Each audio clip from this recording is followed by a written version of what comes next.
సదాశివపేట పట్టణంలోని శివపురి కాలనీలో ఆషాఢమాస బోనాల ఉత్సవాలు సోమవారం అంగరంగ వైభవంగా జరగడంతో ఆ ప్రాంతమంతా భక్తిశ్రద్ధలతో నిండిపోయింది.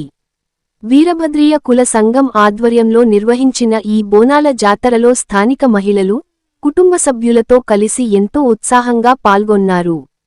గ్రామ దేవతలైన శ్రీ పోచమ్మతల్లి, శ్రీ దుర్గమ్మతల్లి ఆలయాల వరకు ఘనంగా బోనాల ఊరేగింపును నిర్వహించారు.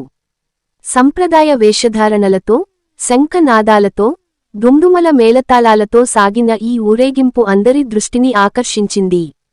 ఈ సందర్భంగా ఆ సంఘం అధ్యక్షులు యాదగిరి మాట్లాడుతూ, ప్రతి సంవత్సరం వీరభద్రీయ కుల సంఘం ఐక్యతగా, సమన్వయంతో ఈ బోనాల పండుగను ఘనంగా నిర్వహిస్తూ వస్తోందని చెప్పారు.